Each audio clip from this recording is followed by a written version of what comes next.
Un encuentro con la palabra de Dios. Comentario al capítulo 7 del libro de Daniel. Tema número 37. El cuerno pequeño derriba a los visigodos. En esta ocasión, nos detendremos en la tercera característica del cuerno pequeño mencionada en la profecía de Daniel. Derriba a 3 de los primeros cuernos. Como hemos visto en estudios anteriores, estos 10 cuernos representan a las tribus bárbaras o germánicas que ocuparon el antiguo territorio del Imperio Romano Occidental. Por lo tanto, corresponde examinar si, efectivamente, el cuerno pequeño, identificado con el catolicismo romano, destruyó o sometió a 3 de esas tribus. Al consultar diversas fuentes históricas, constatamos que esta predicción se cumple con asombrosa precisión. El catolicismo, en su camino hacia la supremacía religiosa y política, eliminó a 3 pueblos germánicos que se interponían en su avance.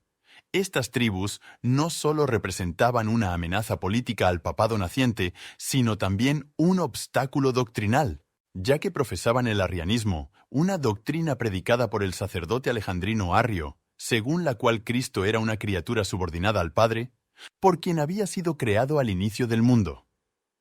El conflicto no fue meramente teológico. Algunas tribus arrianas llegaron a perseguir violentamente a los católicos, lo que convirtió el desacuerdo doctrinal en un conflicto con consecuencias fatales. Así, estas tribus no solo resistían el avance doctrinal del catolicismo, sino que ponían en peligro su consolidación como poder político-religioso. Para emerger con fuerza, el papado necesitaba neutralizar a esos enemigos. Fue entonces cuando apareció una figura clave en este proceso: Clodoveo, rey de los francos. Clodoveo, hijo del rey Childerico de Tournai, pertenecía al grupo de los salios, oriundos de un pequeño territorio del Bajo Rin, en los actuales Países Bajos. Su conversión al catolicismo marcó un punto de inflexión en la historia europea. Ya sea por influencia de los obispos galorromanos que buscaban su apoyo, o por los relatos de los milagros de San Martín de Tours, Clodoveo decidió abrazar la fe católica. Fue ungido por el obispo Remigio de Reims el 25 de diciembre del año 498 o 499. Este acto, de enorme trascendencia histórica, no fue simplemente una decisión personal, sino una jugada política estratégica.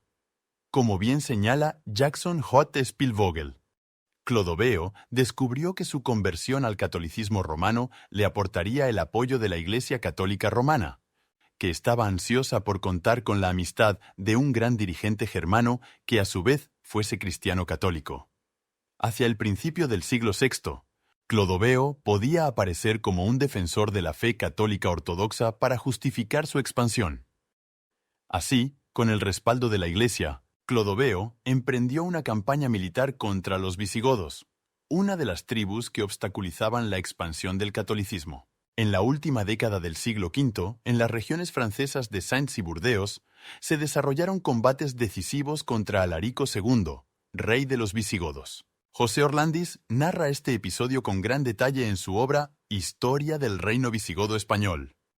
Las hostilidades entre visigodos y francos parecen haberse iniciado en la última década del siglo V, tras la destrucción del reino de Siagrio, que constituyó, como se ha dicho, el primer logro importante de la política expansionista de Clodoveo. El pseudo-Fredegario hace una alusión genérica al estado crónico de luchas entre visigodos y francos cuando habla de los muchos combates reñidos por Clodoveo y Alarico II, en el contexto de unas tensiones que se remontaban a muchos años antes de la decisiva batalla de Bouillé. Estos pasos de armas tuvieron como escenario principal las comarcas de Saintes y Burdeos, en la Aquitania II, aquellas, precisamente, según todos los indicios, de más denso poblamiento, y donde, según una vieja fuente franca, Clodoveo, después de su victoria sobre Alarico, dispuso el estacionamiento de francos ad gotorum gentem delendam para extirpar de raíz a la población gótica.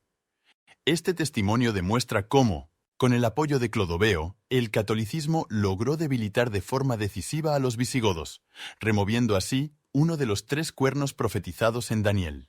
La motivación religiosa detrás de esta confrontación es subrayada por el mismo Orlandis. El factor religioso jugó un papel principal en la disputa franco-visigoda.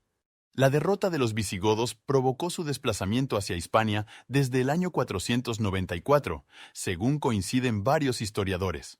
Sin embargo, el golpe definitivo vendría en el año 506, cuando se libró la célebre batalla de Bouillé. Fue allí, en las cercanías de Poitiers, donde Clodoveo infligió una derrota decisiva a Alarico II. Orlandis describe así el acontecimiento. Sería lejos de Hispania donde iba a jugarse el destino del reino de Tolosa, actualmente el sur de Francia. Ocurrió esto en el corazón de las Galias, cerca de Poitiers. Allí se libró la decisiva batalla de Bouillé, en la que los francos obtuvieron una completa victoria sobre los visigodos. Clodoveo quiso dar un aire de cruzada religiosa a la guerra contra los godos. Así suenan las palabras de la arenga que pone en sus labios Gregorio de Tours. Es indigno que estos arrianos ocupen una parte de las Galias. Vayamos contra ellos, con la ayuda de Dios, venzámosles y sujetemos esas tierras a nuestro dominio.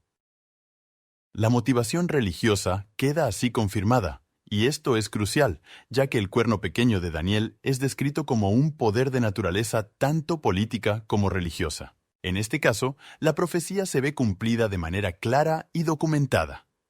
Gabriel García Voltá, en El mundo perdido de los visigodos, refuerza esta visión al señalar: en las Galias había que contar con un segundo poder, además del visigodo, el franco, cada vez más amenazante para el primero, lo cual se debía no solo a la inoperancia de Alarico II y de sus colaboradores, sino también al hecho de que la religión de los francos era la católica, lo que les daba gran popularidad entre los provinciales galorromanos que no veían con buenos ojos el carácter arriano del clero visigodo.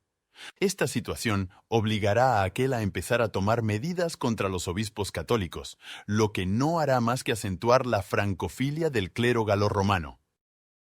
Así, la victoria de Clodoveo fue posible, en parte, gracias al apoyo de la población galorromana, especialmente de los obispos, que veían en los visigodos una amenaza doctrinal. Luis Rojas Donat lo expresa con precisión en su obra Orígenes históricos del papado. No deteniendo sus ambiciones territoriales en el centro-norte de Francia, Clodoveo buscó anexionarse el reino de los burgundios al este y también el de los visigodos al sur.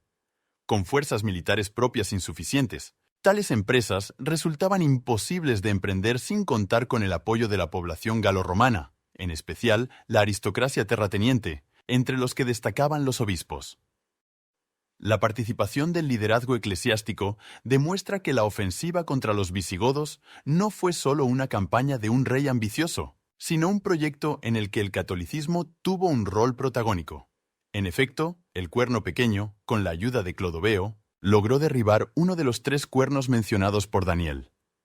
Aunque los visigodos no fueron aniquilados del todo, fueron expulsados más allá de los Pirineos y se establecieron en Hispania, con Toledo como su nueva capital. Sin embargo, su derrota en la Galia fue suficiente para que el catolicismo afianzara su influencia política y religiosa en la región, cumpliendo así la profecía milenaria. Para concluir, citemos las palabras del historiador H.E.H. Muirhead en su Historia del Cristianismo. La conversión de Clodoveo, jefe merovingio a la fe católica, es de suma importancia en la historia del papado. Guerrero valiente, habiendo comenzado con un reducido número de partidarios, consiguió en poco tiempo, gracias a sus proezas militares, atraer un gran número de tribus. Más tarde, casándose con una princesa católica, se colocó en mejores condiciones para con los grandes eventos que iban a perpetuar su nombre en historia del catolicismo. Observando la influencia y la fuerza del papado, procuró ganar su apoyo haciendo profesión de fe en el año 496, y haciendo con su ejemplo que todos sus partidarios se uniesen al catolicismo, siendo bautizados 3000. Con las luchas en que Clodoveo se empeñó después de este paso, obtuvo una serie de victorias, extendiendo su reino sobre las Galias, Borgoña y Bavaria, reuniendo todas estas naciones bajo su cetro. En esta forma se había dado el primer paso para el establecimiento de un vigoroso poder católico, cuyo mayor interés y preocupación sería promover y engrandecer la autoridad papal. A su vez, los papas correspondieron a los merovingios, trabajando por su engrandecimiento.